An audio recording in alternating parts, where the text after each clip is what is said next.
All right, thank you. I'd like to begin by thanking Kana and the Code Blue organizers for inviting me over. It's a great honor to be invited over for the first presentation of Code Blue. Also, I'd like to thank the sponsors, in particular Kaspersky Labs and Hitachi Systems, for recognizing the importance of putting on a conference like this and placing their support behind it. It's been tremendous to see the support that's been given to the conference as we get this off the ground. All right, so I'm bad at coming up with titles for my talks. So I chose CTF, All the Cool Kids Are Doing It. And this comes from my background as a CTF player, as a CTF organizer. It's not a very technical talk, but hopefully it may be inspirational. And when I say all the cool kids are doing it, what I'm really trying to say is that everyone should be doing it. I really think that it offers an important opportunity for people to get involved in the computer security field, whether they're beginners, whether they are veterans, have been doing this for a long time. It's a fantastic opportunity all around, I believe. I do need to begin by saying that in my day job, I teach graduate level computer science at the Naval Postgraduate School in Monterey, California, for the U.S. Navy, for the U.S. Department of Defense, for the U.S. government. I'm not here in any official capacity, so anything I say today is strictly my own opinions. Please do not attribute them to any of my employers or their employers. I would appreciate that. All right, so a little bit of background. I said a moment ago, I teach computer science in the Naval Postgraduate School. It was in that capacity that I became involved in CTF, starting back at DEF CON 9, which was in 2001, as effectively the leader of a group that came to be called the School of Root. I had a number of students traveling to DEF CON. They saw this thing called CTF that was, at the time, rather loosely organized. I'll talk a little bit about how CTF has evolved over the years as I go through my talk. But they were like a ship without a captain at that point. They really didn't understand the nature of the game. They were not sure where to begin, what to do, how to do well in the game, and they saw me wandering through and kind of grabbed me, and that was the start of essentially 15 years of missing out on all the rest of DEF CON. So we sat down, we played, we were kind of learning as we went along in that first round. We took some lessons home, became much more organized, started to hold weekly meetings and informal session. Everybody I had was a volunteer because they were so excited about the opportunity to participate in this game. And every year, getting to DEF CON, competing in Capture the Flag, was one of the highlights of these students' years, and it became the highlight of my year as well, to watch them grow as information security professionals, and ultimately culminating in victories at the DEF CON Capture the Flag at both DEF CON 12 and eventually DEF CON 16, which I thought was, I was very proud of my students. For one, many of them came to me with no information security background. Right, so they really started from the ground up, and especially by DEF CON 16, the types of teams that we were competing against were largely made up of established security professionals, a lot of them with their company's backing, coming to try to compete at DEF CON to perhaps make a name for themselves or their companies. Okay, so we were a bunch of nobodies, a bunch of unknowns, and managed to do pretty well. And I think anybody can do well given the time and the effort put into Capture the Flag. After DEF CON 16, the organizers of the game, at the time a group called Kenshoto, decided to step down as the organizers, and I made the tragic mistake of volunteering to run the game. Something I don't recommend to anybody, but I'll talk about that as well a little bit later. So we organized the game for 4 years, from 2009 to 2012, culminating in DEF CON 20, where Jeff Moss, who you saw yesterday, sort of threw his big 20-year anniversary party and asked us to go big with CTF that year. And so we had evolved the game to the point where we were having 20 teams play live head-to-head in Las Vegas, and it was quite a jump. And again, we were pretty proud to be able to pull that off, and especially given some of the problems in the previous years. I know there's many CTF players in this room. Some have been to Las Vegas and played, and so they're well aware of some of the problems that we had as organizers. Okay, so before I go too deep, I want to make sure everybody understands what Capture the Flag is, or at least my impression of Capture the Flag, so that I can give you my pitch as to why I think that you should be participating, right? Or your people should be participating. I think that, as I said, I think everybody should be playing. I think it's a fantastic opportunity. I recognize that maybe we have some people in here who are hands-on keyboard kind of people. And maybe we have some people in here who are managers. And if you're a manager and you can't see yourself playing Capture the Flag, then I would say, please support your people.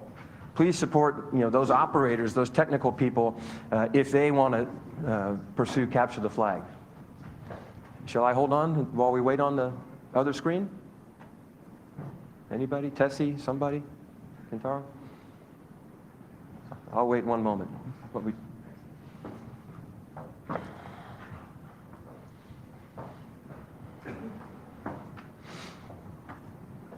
This will help me reach my 50-minute goal.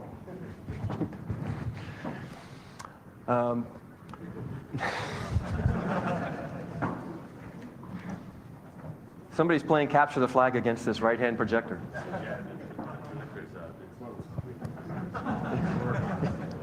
Okay. A 5-minute joke.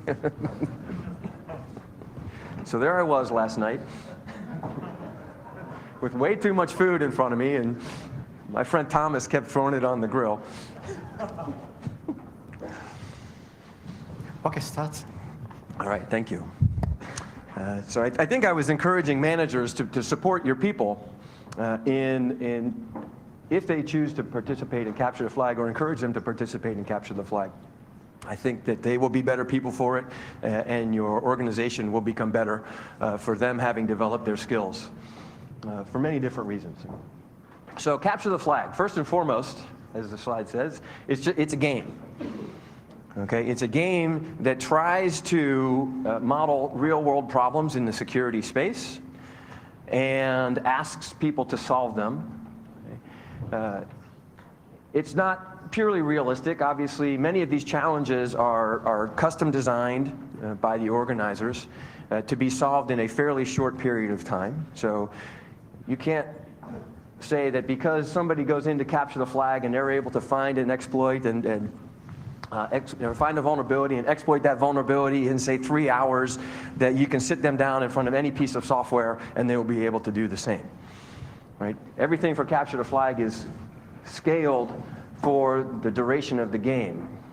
Right? A really bad game would have such difficult problems that nobody solved any challenge in the 8-hour time frame of the game or the 3-day time frame of the game. Okay, so there are some artificialities, but generally, the problems in the game do reflect real-world security problems on a smaller scale. Okay? A chance to excel, right? To go out and do well, right? It gives you something to shoot for, right? Something to measure against, perhaps other groups. Maybe your goal is to win the DEF CON Capture the Flag. We've had groups that have tried for many years just to qualify to be invited to Las Vegas to play in the DEF CON Capture the Flag. And if we go back at the history of the qualification rounds, we see them slowly moving up. In their first year, maybe they were in the 300s, and then they move into the 200s, the 100s, and then in that 4th or 5th year, maybe they qualify to come to Capture the Flag, right? And for them, that's a tremendous achievement.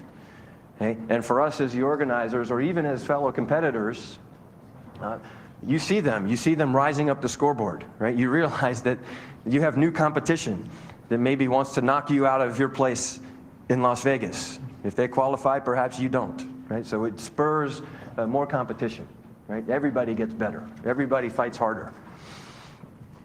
Get to meet a lot of new people. Many of the people in this room, okay, that I know from Capture the Flag, right? Some of them I know only through online, right? Through observing the qualifications processes, their teams. Their persona inside of IRC chat rooms. And then I get a chance to meet them in person here today or at other conferences. It's a fantastic way to build a community of like-minded people, of very diverse skill sets, as we'll see soon. If you come to Las Vegas, then it's also a chance to lose some sleep. I've pulled more all-nighters in Las Vegas, I think, than I ever pulled in college. Because you just can't let the game go. Even though the organizers try to kick you out at 8 or 10 p.m., all you do is adjourn to a room somewhere and keep trying to solve the problems so that the next morning you can show up and you can throw down all of your O-Day that you've developed overnight. By Sunday morning, everybody's getting pretty tired, though. It takes its toll. And then you vow never to do it again. And, of course, Monday when you're back at work, you're already preparing for next year. So those were some fun highlights. But really what we have in Capture the Flag, and throughout the presentation I have some graphics. These are pulled from different organizers. I'm hoping that none of this is offensive. I have no idea what the kanji means here. Perhaps somebody else does. But this was Ken Shoto's logo that they used when they ran the game for 4 years, which they called War Games, while they were running it. But Capture the Flag, when you look at it, is really a chance, and the big word here is legally, because if you say, go out and practice your skills, right? Practice finding vulnerabilities, practice exploitation. You need to look and say, practice where? Right? Because if you go practice this out on in the world, there's a good chance that there is going to be some legal consequences. Okay, so when I try to teach my students these things, we either have to come up with our own examples, or we have to find a way to do this legally, ethically, all of that stuff. I'm not going to go down that road with this talk. But it gives a way, free from any kind of legal problems, to get involved in offensive types of things. Many people are scared to think about doing offensive, types of things, especially out on the internet. Everybody wants to talk about defense, defense, defense, right? But if you understand nothing about offense, then really you understand nothing about defense. It's very difficult to defend when you don't understand the threat, when you don't understand the skills, the capabilities of the people that are trying to do harm to your systems.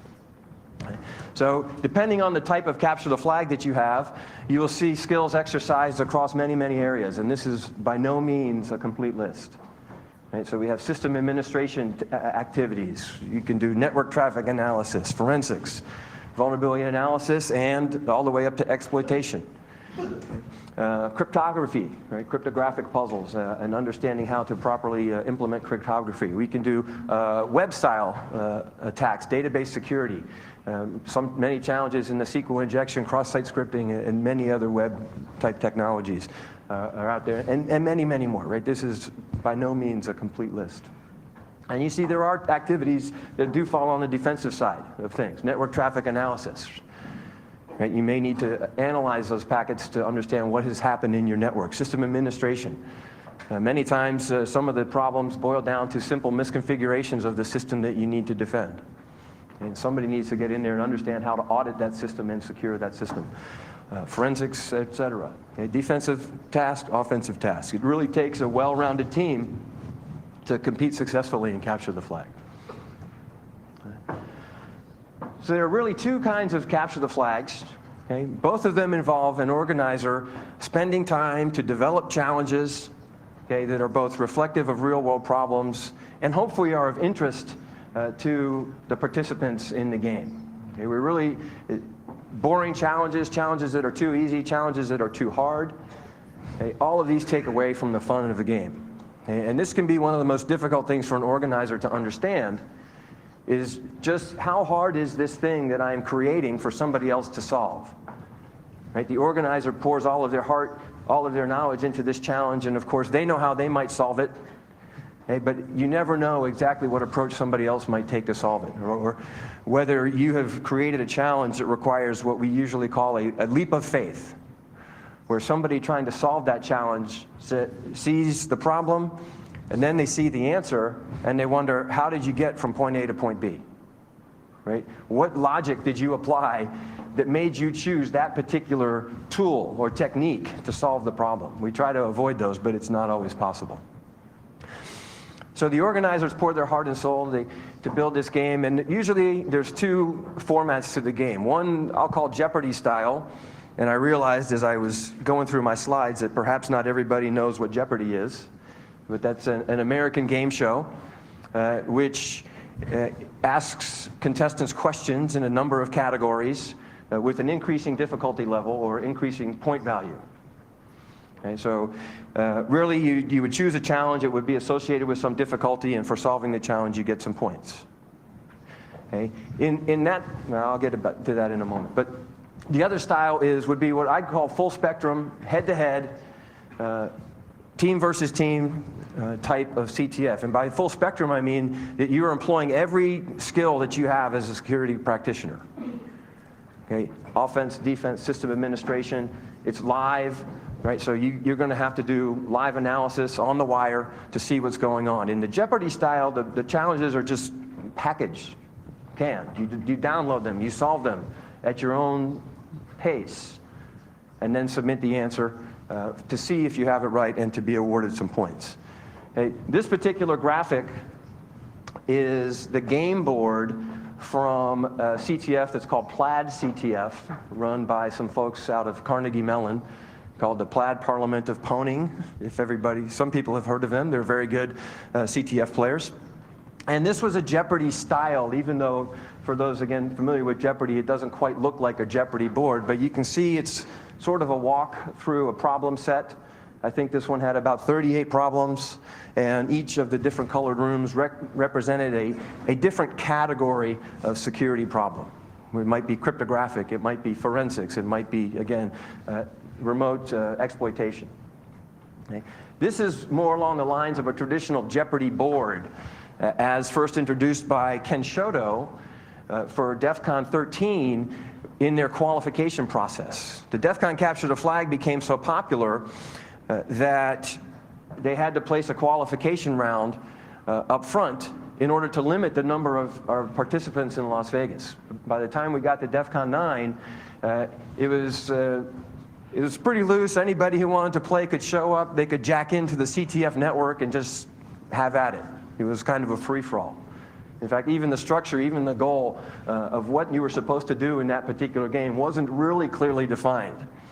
Okay? If you did something cool, you pulled the organizers over and said, hey, look what I did, and they'd say, that was worth 100 points. Okay? But you didn't know what that cool thing needed to be. You just had to convince them that nobody else could have done it but you. Okay, so here's the Jeopardy board. You can see the good guys are in the lead. And this was one of the years that, again, we went off to Vegas and didn't quite win. But the categories, right, the organizers, this is their chance to personalize their experience with Capture the Flag. I mean, they're investing a lot of hard work. So the things that you see come through here both reflect the organizer's skills, their taste, and maybe what they think is important for the way they want to run the game. And here we see a category we call Potent Ponables, which is a take on a Jeopardy category called Potent Potables, in which the question would have been a mix, the ingredients of a mixed drink, and you had to name the drink. Okay, but here, Potent Ponables is something that represents a remote exploitation opportunity. Right, you get to see the binary, the server binary that is running, analyze, and exploit it. Binary leetness is an opportunity to do reverse engineering. Okay, to take a binary apart, understand how it works, and then understand what you need to do with that binary in order to recover the flag. Forensics, web, trivia, I think these are all translate fairly well. Okay. So some of the things about a Jeopardy-style CTF are really the only head-to-head or competition between the teams is who has the most points. Okay, nothing that I do, my team does, will affect your team. Okay? So there's nothing I can do to keep you from solving a challenge once you've downloaded it, and vice versa. Okay? You download your challenge, you solve your challenge, you submit the answer. Okay? This answer that you submit is in that flag that you have captured from the challenge, and that's sort of where the name comes from.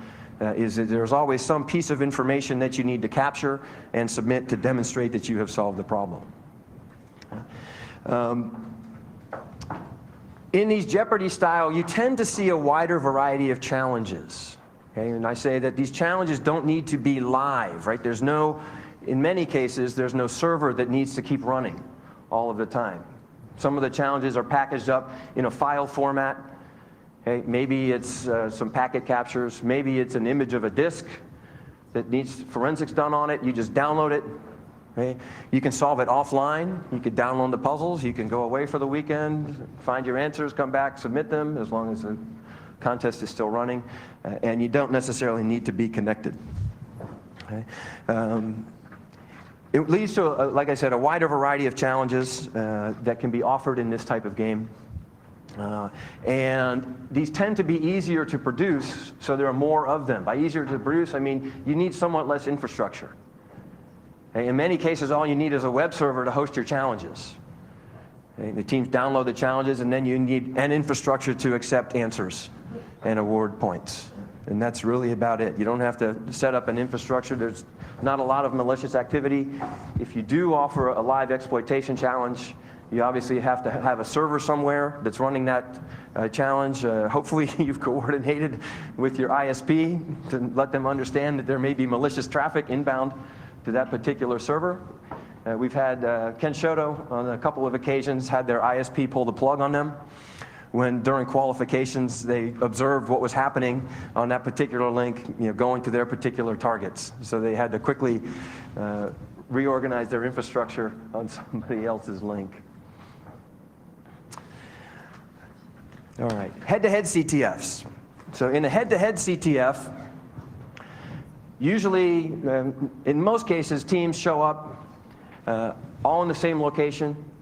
They play the game on organizer-provided infrastructure, generally disconnected from any other network because there's a lot of malicious activity taking place. Ghetto hackers who ran the contest from DEF CON 10 through DEF CON 12 were always very concerned about traffic bridging out to the internet, because we didn't want that malicious traffic out there and anybody getting in trouble. Sometimes these are played over VPNs. Okay. UC Santa Barbara in California runs a game they call International Capture the Flag, and it is truly international. They run a VPN through Santa Barbara and have had as many as 90 or more teams connected through the VPN, directly attacking one another, or infrastructure that is hosted at UC Santa Barbara. They vary their game every year and always have a very unique game to offer every year. Usually they're only open to universities though. So other opportunities are out there. There are live CTF opportunities at other conferences now besides DEF CON. This has been growing. Positive Hack Days in Russia has a qualification round, and then they invite people to come over and play in a live CTF there. CodeGate as well has a qualification round, and that happens to be this Saturday. So if anybody's looking for their very first opportunity to participate in CTF, right, there's a 30-hour qualifier that takes place Saturday, and people who qualify for CodeGate can come over to the conference and play CTF live there at the conference as well. So the head-to-head CTF, and this is my particular favorite style of CTF, really offers a chance to apply your skills in a hostile environment. Okay? Everybody's connected through the same network. Everybody is attacking everybody, and the organizer just sits back and watches. They provide the network infrastructure. Right? They provide the challenges that everybody is trying to solve. Usually it involves all of the teams being given an identically configured server at the beginning of the game, and at the beginning of the exercise, everybody can start auditing their server, analyzing their server, looking for vulnerabilities, and of course every time you find a vulnerability, not only is it present in another team's server because they have the same server as you do, so you have an attack opportunity, but now you have a defense opportunity. Somebody else is going to find that same vulnerability, right? You are vulnerable to it, and they're going to start attacking you, right? So you can split this up into the offensive and the defensive tasks, Okay, whether you choose to defend at the network perimeter or whether you choose to defend by actually trying to fix that software that you found the vulnerability in. In most cases, especially at DEF CON, you never get source code. Okay, so you have to be creative in how you might go about defending that. We have plenty of opportunities for defense, plenty of opportunities for things like forensics. Okay, just by observing the wire, observing the traffic that's crossing, you know that some of this contains attack traffic, okay, and perhaps you can't find the vulnerability in the software, but you always have a replay opportunity. Right? If you recognize a malicious inbound connection, not only can you try to block those in the future, but you can try to extract the data out of there that will lead you to understand the vulnerability better, or maybe just throw it back as a replay attack. Okay, so again, many opportunities across all the skill sets that you might expect to find in a real-world network shop. So all these challenges are live. They have to be kept up and running. Okay, so it's quite different than the head-to-head style and makes for a much more dynamic game. Okay, you understand exactly how you're doing against your competitors, and the things that you do have a direct result on their score. Okay, when you attack them, not only can you get into their systems, but you can then patch their systems, okay, leaving your back door in their system so that none of the other teams are going to get in there and get points. So the actions that you take are actively preventing other teams from scoring points. Okay, you defend your services, you're actively preventing people from scoring points off of you. Okay, so again, it's a very dynamic game. Of course, successful exploitation results in you capturing a flag off of the other team. You let the organizers know that you've got this flag, and they say, yes, that was a good one, then you get a point, or no, that wasn't, and you fail to score. So, this picture is from one of the years that reran CTF, and I'm told that that's supposed to mean binary ninjutsu.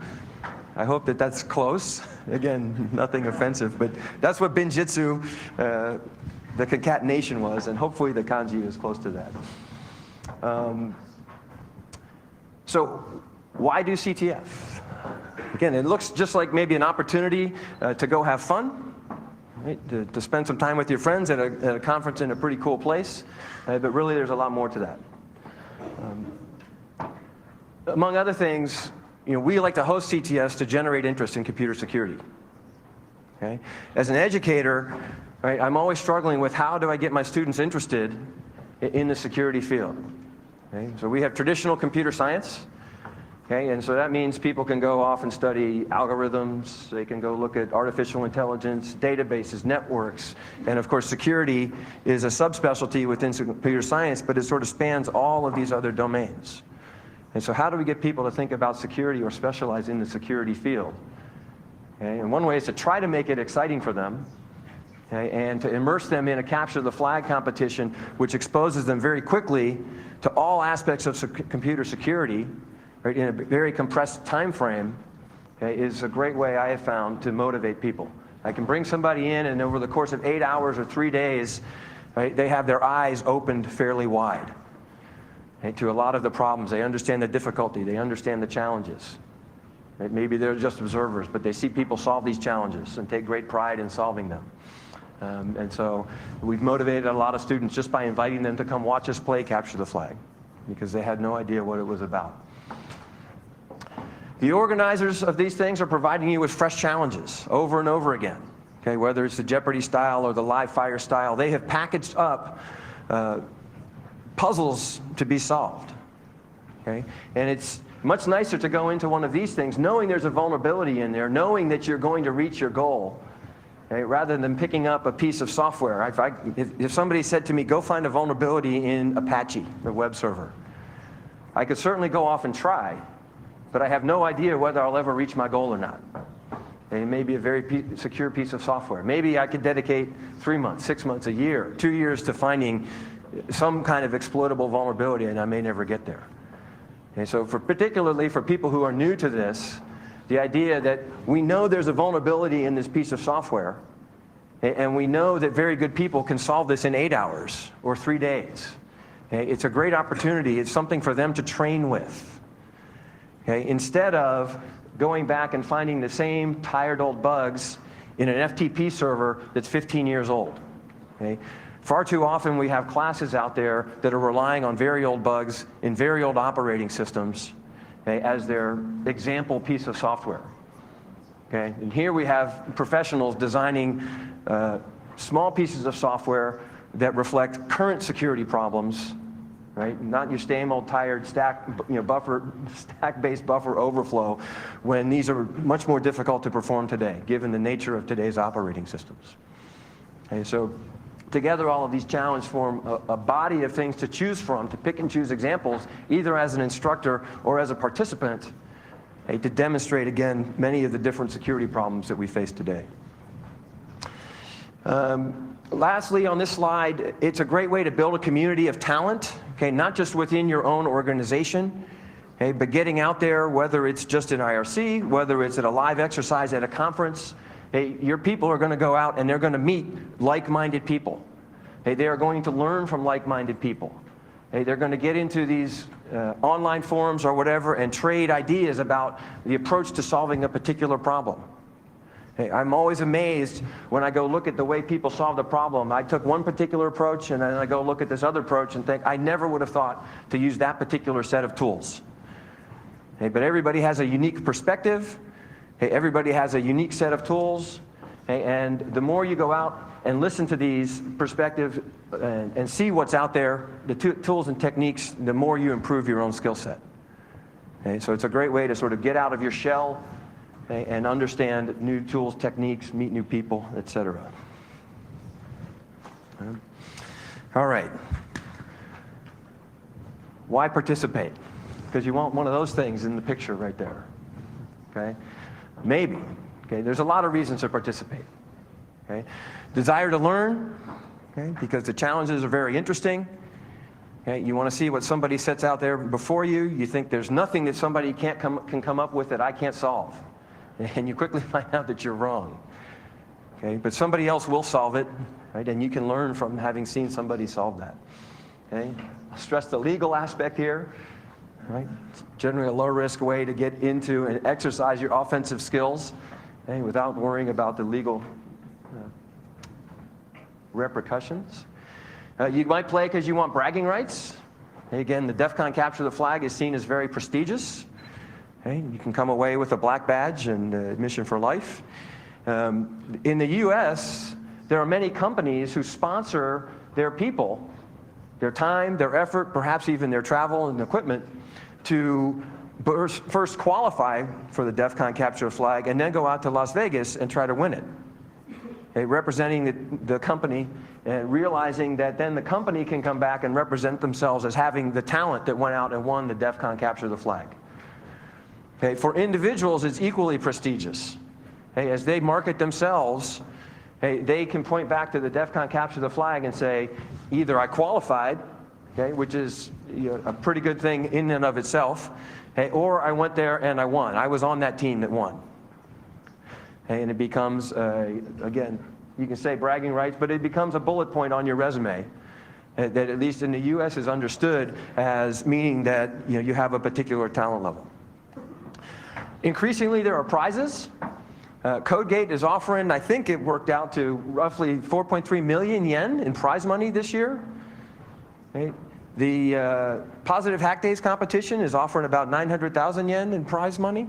Okay. And of course, DEF CON, as black badge, has them all beat. Again, it depends. It's pretty cool when you walk around with one. Okay. So there's a lot of different reasons to participate, obviously. I could go on and on and on. Okay. CTF has been growing throughout the years. This is one of the things I'm always amazed to see. When we started out, we walked in and we played. Right? Never having thought about CTF before, at DEF CON 9, 2001, we walked in, we sat down, they had a table for us, and we played. Okay? They quickly changed, and the next year, all of a sudden, we had to qualify. It was like, oh, wait, I have to demonstrate some level of competence, okay, before they'll even let me sit down. Okay? Fortunately, I don't think too many teams were in there qualifying, and so we managed to squeak in there. And that started a run of us playing for a while, which means we had to qualify every year, unless, of course, you win, and then they let you come back to try to prove you could do it again, which very few people do in back-to-back years. I think one team has done it. So in DEF CON 10, the first year they started qualifiers. We had 8 teams. They were all American teams, as near as I can tell. And we have grown over the years, where in 2006 we had the first foreign team. At the time they called themselves the East Sea. They came from South Korea. In 2007 we had more teams. We had the Song of Freedom from South Korea, the Sexy Pandas, I think they were from Spain, and the Routards, who were from France and Switzerland, as far as I can tell. But it's grown and grown and grown. So 3 out of 8 at DEF CON 11, I think it was. And oh no, where were we? 2007, 3 out of 8. 2008, we then had 5 out of the 8 teams were primarily foreign participants. So that's a pretty radical shift, right? And it shows that the interest level outside of the U.S. was growing very, very rapidly.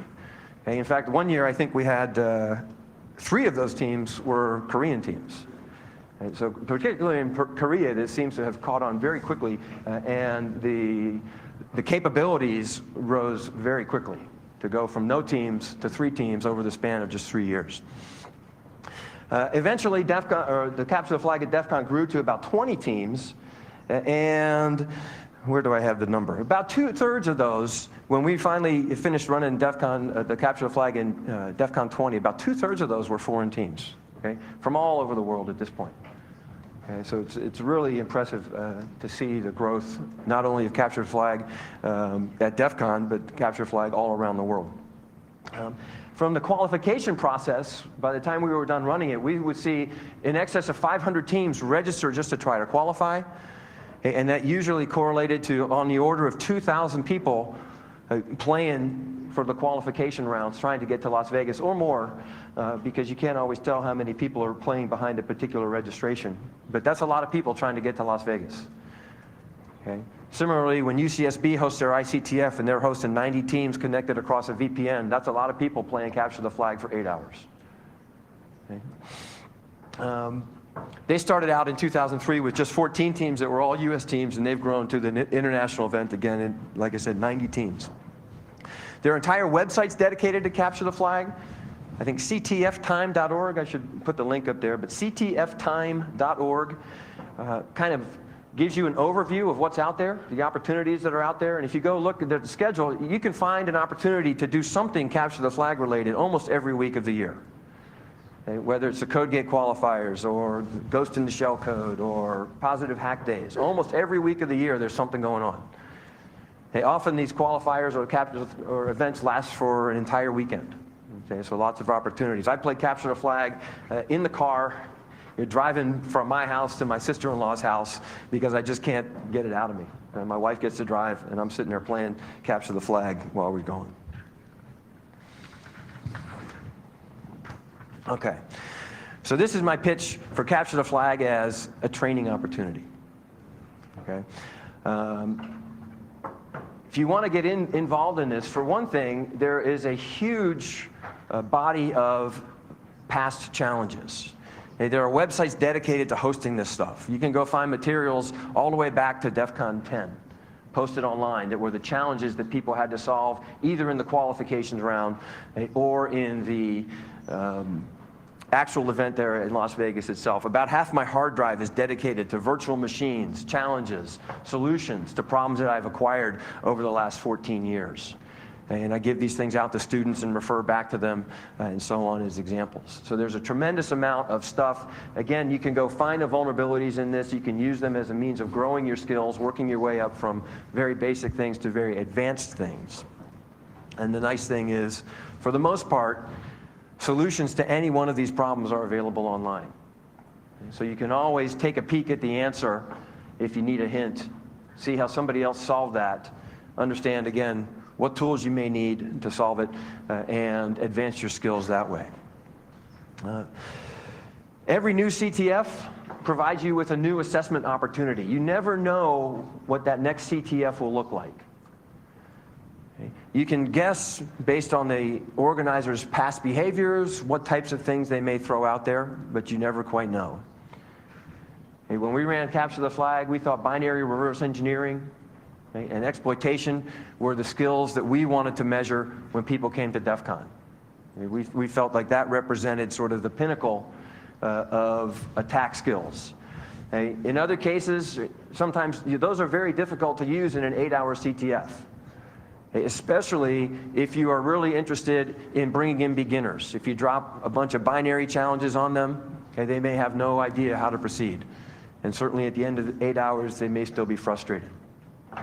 And so you find capture the flags that are very geared towards newcomers. Okay? The Plaid Parliament of Pwning, the group out of Carnegie Mellon, they run a capture the flag in the US. It's called PICO CTF. And it's really geared for high school students, right? To get in at an early age and get high school students interested in security problems, right? To give them something motivational to move towards. We have the Association of Computing Machinery, or people, ACM. Perhaps people are familiar with this organization. Every year they run a programming contest. Okay? And this trickles down into the high schools and the colleges, and they pose challenges, and you sit down, and usually it's a test of your algorithmic, your data structures knowledge, sort of classical computer science. Okay, but PICO CTF offers an opportunity to get high school kids involved in, again, the security space, and show them that there's something beyond this classical computer science, right? There's a very practical reason for learning all of this fundamental computer science, right? Here's an interesting way to go out and apply it, rather than just making your algorithm the fastest, which is still important. Okay? But I have found that it's very difficult to explain to a high school student why it's important for their algorithm to run in logarithmic time as opposed to exponential time. Right? They can't extrapolate that to real world problems. Right? They don't understand the scale at which these types of things matter. Okay? But they do understand that somebody broke into their computer and is browsing through their chat logs or their Twitter pictures or whatever's sitting on there these days. I'm dating myself. So every new CTF is an opportunity to see where you are. Right? Let's get together and participate in this next CTF. How did we do? Okay? Are we solving more challenges? How are we doing against other teams? Well, we beat them last time, but we lost to them this time. What does that say about us? What does that say about them? The problem with these things, it's almost always self-assessment. Okay?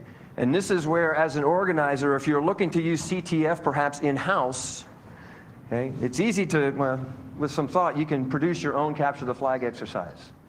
And you can have your own people participate in that exercise in-house. Okay?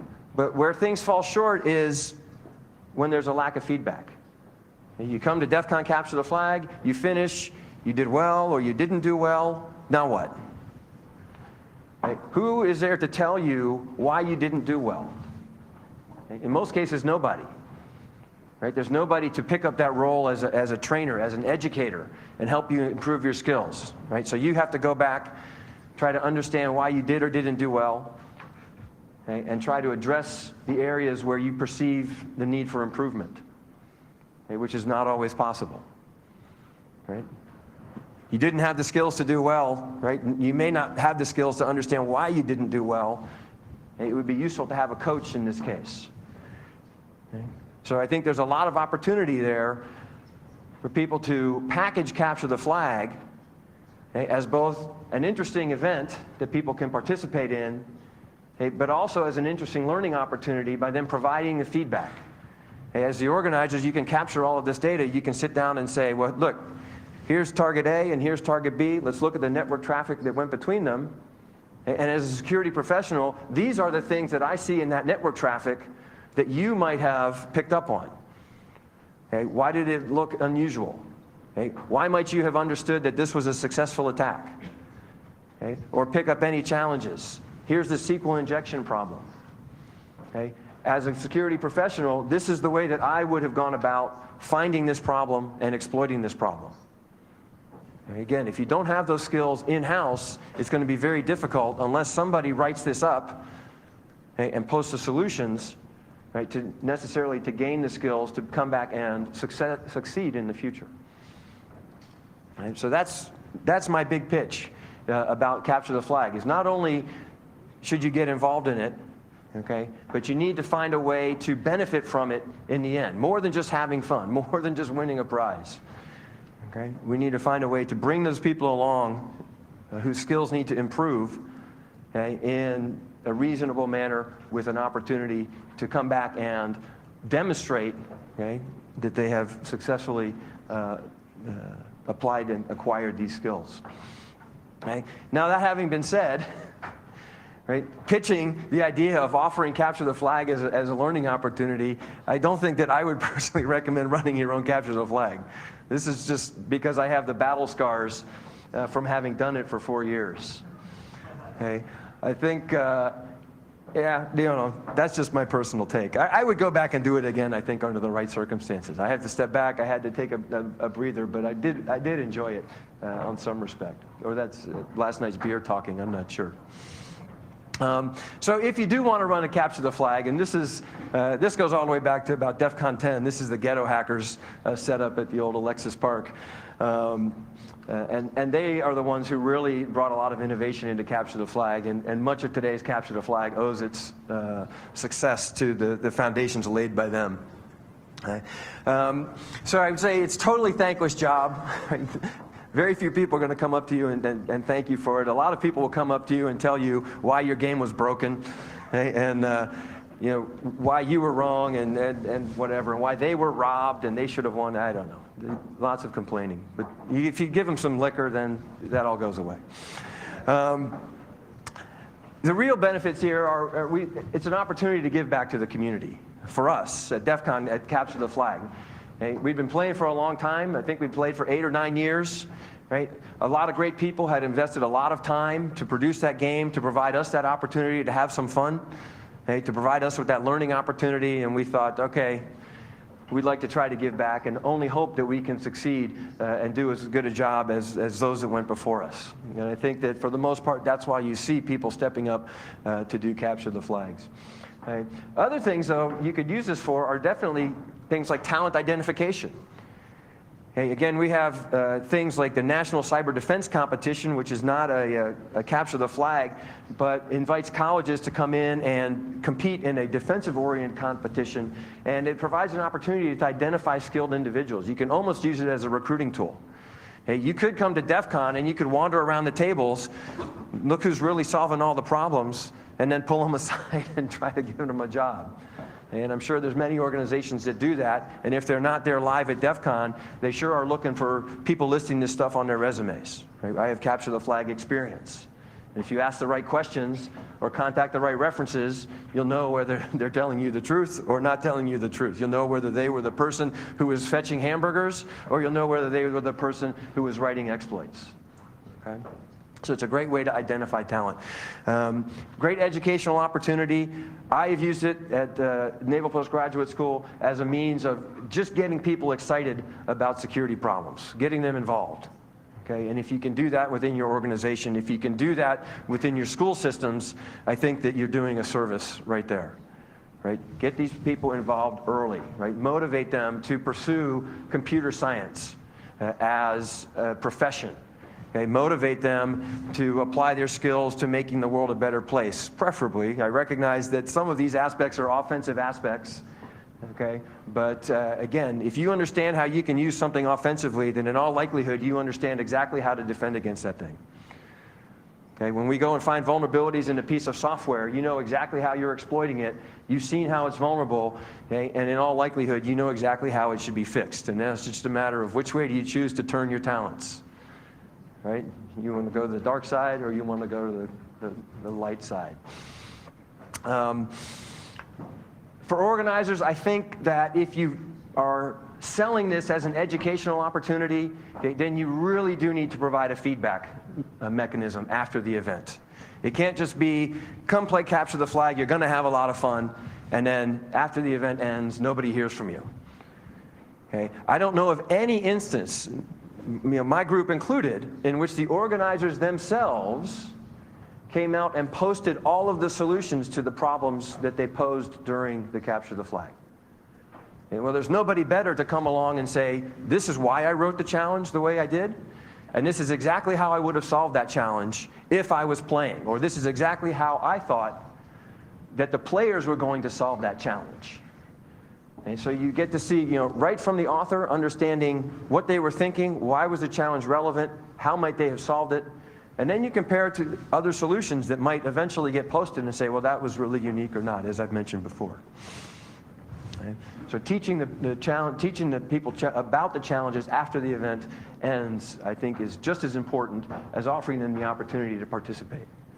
And this is what we would do when we would go back. Often the reasons that I didn't get to solve challenges maybe at Las Vegas was that I was too busy, right? I was being pulled in many different directions, or there simply just wasn't enough time. I was too tired because I'd been up for 48 hours, right? So we'd take these challenges back to school, okay? And then we would use them as opportunities to try to learn. Okay? A lot of times, the things that I might have been doing in the game was at too fast a pace for my students who were there with me in Las Vegas. Okay? So we go back, we slow it down, talk about what went on, okay, and pass along the knowledge to the people that you're working with. So I'll conclude, as we're getting close to the end here, by saying that according to some studies, okay, Japan faces a shortfall of on the order of 80,000 skilled security professionals. Okay? In the US, we have similar numbers. Okay? I can talk about this. I mentioned this yesterday in a meeting, that at the US Cyber Command, they were looking to hire 4,000 new individuals. This is just one organization, 4,000 new individuals to fill projected job positions within the organization. And if we extend that across all of the US government or all of US industry, again, we're facing a problem equally as large. So where are these people going to come from? Okay. The unfortunate reality, and I see this all the time in the US, okay, we have one company with a shortfall. How do they fill that position? They go to another company's people and they say, we'll pay you more money. Come work for us. Or they go to the US government's people and they say, we'll pay you more money. Come work for us. Okay, so the way that we are solving our shortfall is through cannibalization. Okay, and it's really, that's not going to scale in any way. Okay, we've got to get in, we've got to identify talent early. You can try to repurpose people in existing positions, or try to teach the old dogs new tricks. Okay, but for me, the best approach is to try to get people excited, identify that talent early, get down into the high schools, and offer them opportunities to understand, what becoming a security professional is all about. Give them a reason to get excited about fundamental computer science, from my perspective, because that's where I teach. Okay, but fundamental computer science, right? Show them the applications, make them understand why they're going to have a good time doing what they're doing. Okay, and in fact, how they can change the world. Right, come along and make the world a better place through the application of sound security principles. Okay. So identifying and attracting new talent is a great reason for using CTF. It's one of the primary reasons that I am involved in CTF. And of course, I just have a fun time playing. Okay. So that's pretty much my pitch. Right? I hope that the message comes across. I hope that you understand why I think that CTF is a valuable opportunity, right? It's not just a time waster for your people, right? I think that they really benefit from participating. Okay, so with that, I'll wrap it up. I'll ask my friends, the Routards, to say goodbye to you, and I'll open the floor to any questions. And thank you very much again for the opportunity to come speak to you today.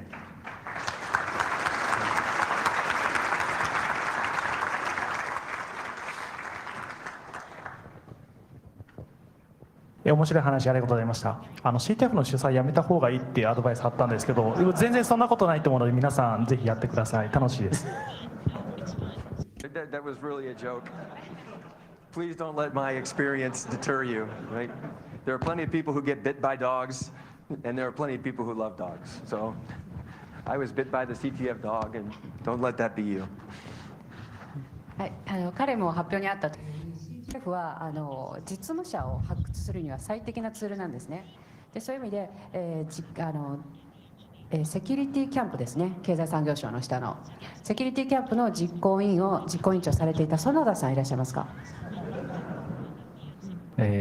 大変面白い話ありがとうございますキャンプでもCTF とかをやっているんですけど、多分同じ悩みを抱えているんじゃないかと思うんですが、キャンプに応募してくる人たちっていうのはですね、大学生とかが結構多いんですね。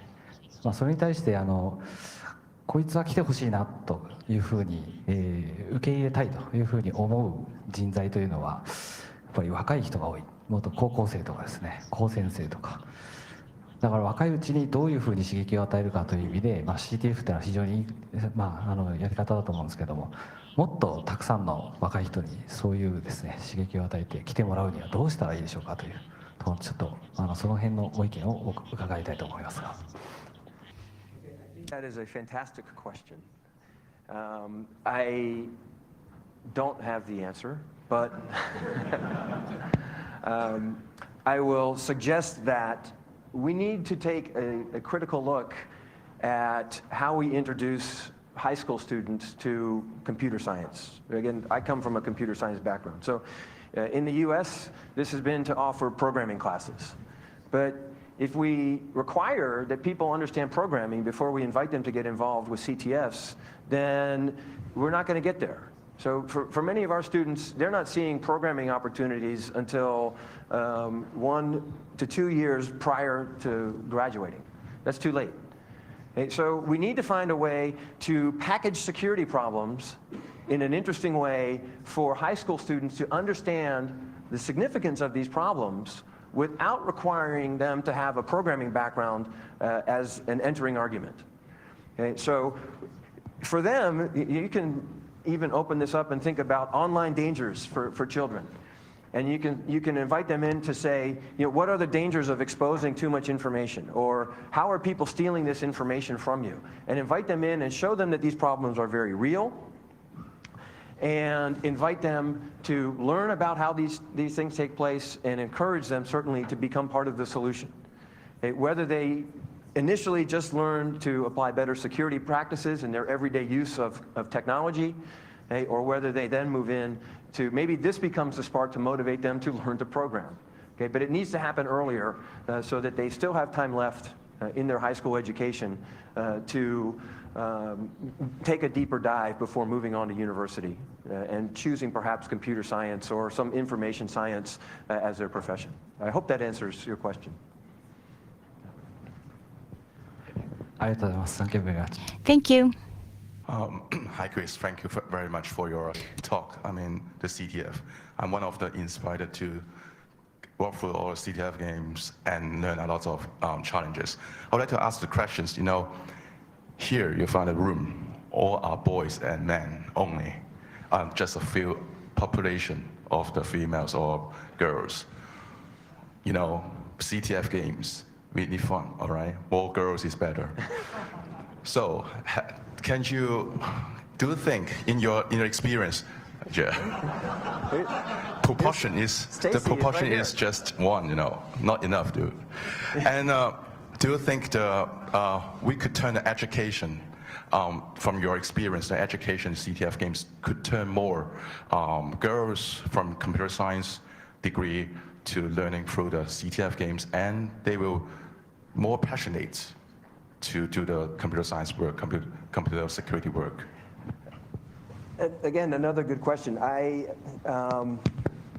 would love to see that happen. I have a 19-year-old daughter who I've tried to encourage to pursue computer science, and she's hemming and hawing, but she hasn't found a compelling reason, and she didn't have a great high school experience with this. I think that the male to female ratio, in here reflects what you might have seen in university computer science, even maybe down into the high schools, in which this is already starting to happen. And I think it has to happen at a much earlier age. I think that perhaps, I don't know the underlying reasons, whatever is happening to alienate women into not choosing computer science, I'm not sure what the underlying reasons are, but I'd like to see it happen at a much earlier age. I would think that with the heightened use of technology at an early age, everybody's using technology, that any kind of fear of technology, any kind of stigma that somehow, computer science is, it's for math geeks, or it's, for men only, or something like that. I would hope to see that those barriers break down. I don't have the answer. I definitely, again, I have a daughter who I would love to see have an equal opportunity in this profession.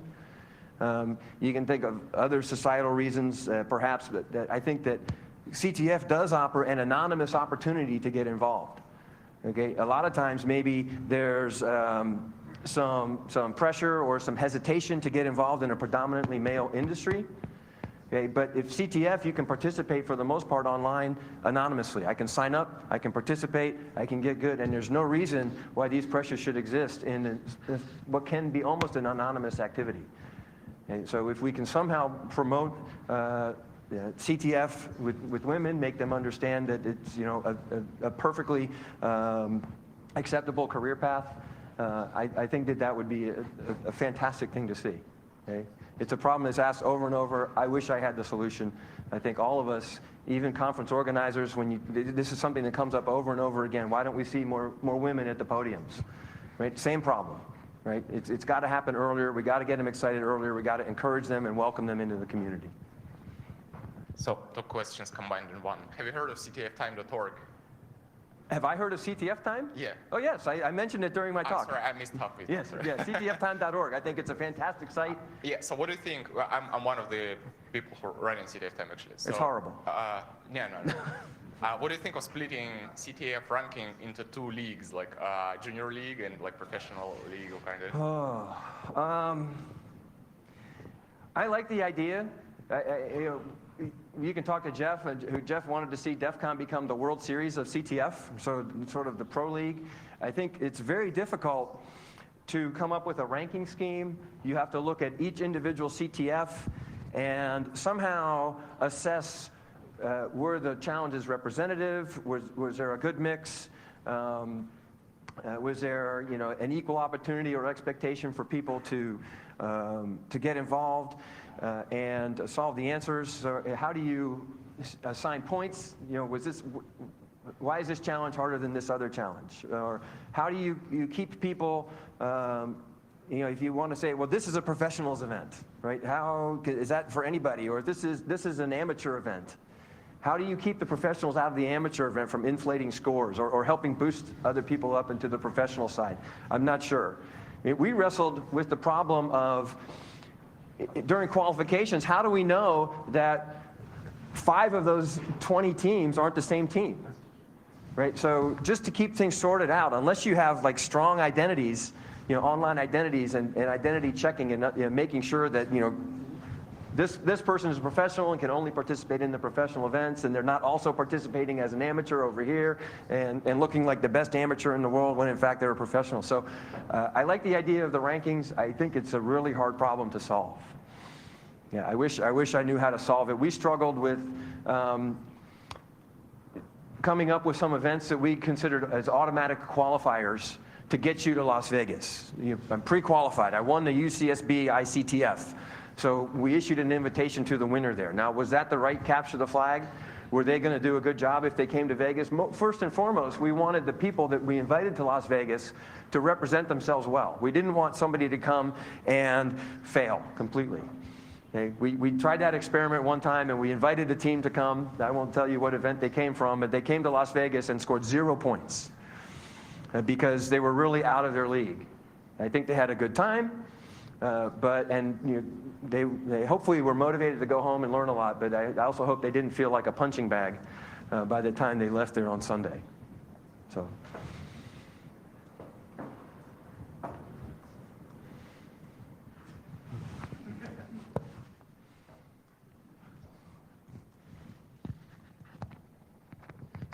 my question is, how many security experts do you think you have grown through the CTF in recent 15 years?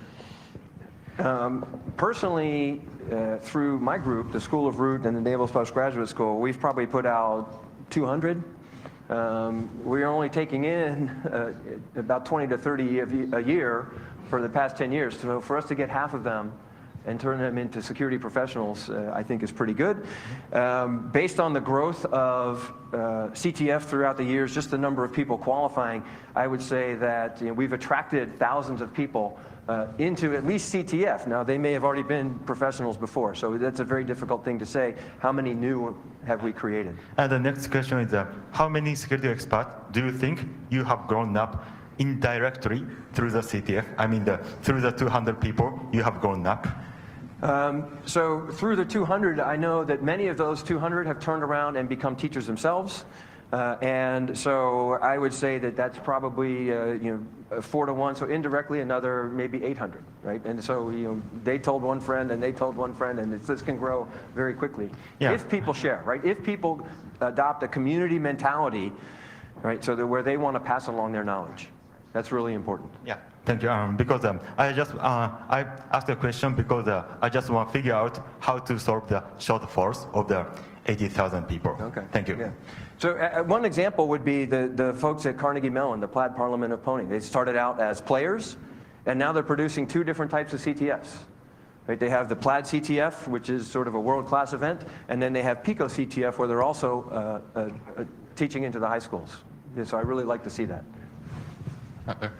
So thanks, Chris. I'm curious as to what you think about the possibilities of extending the techniques, all of the scenarios to the maybe you just decompose them a little bit, recombine them in other ways. But can you talk a little bit about the space you see for taking the activities within CTF and expanding it outside of sort of a competitive tournament framework, more towards like methods to help different organizations improve their own security postures? Sure. So one of the things with CTF is, when it's over, you've put all your challenges out there and it ends, then you can't use it again, right, as a training opportunity, because the solutions are out there. It's like having the answer key to an exam.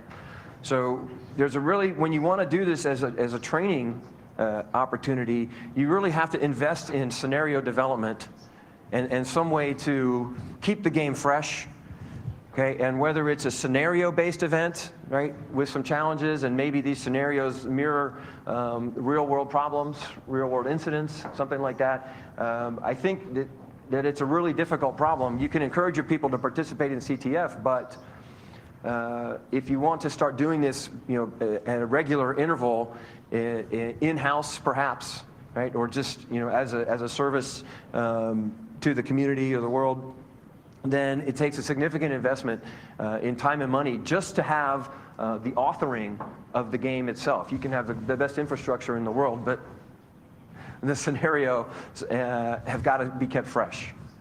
Somebody came to me and asked me this one time, and they said, we want to run a CTF every 3 months. And I said, you need a full-time staff of people to develop these challenges. And it wasn't the infrastructure, it was the challenges. You have to keep it fresh. Because, again, you run this first one, and the second one, if you use the same challenges, the game's going to be over in 5 minutes. Because the solutions are out there. You bring in everything you did last time, and you replay it, and it's done. So I think that the biggest challenge is coming up with that periodic scenario development. And I'm not really sure I answered your question or not, but that is a potential problem I see when marketing this as a periodic educational or sort of pulse check. Where do we stand? 少し加えるとすれば、女性向けの CTF や小学生向けの CTF というのは韓国にはすでに存在しております。で、女性による女性のための CTF ですね。はい。ですのでパンゼリスがいれば、話してみると面白いと思います。じゃあ皆さんありがとうございました。クリス・イーグルありがとうございました。Thank you so much.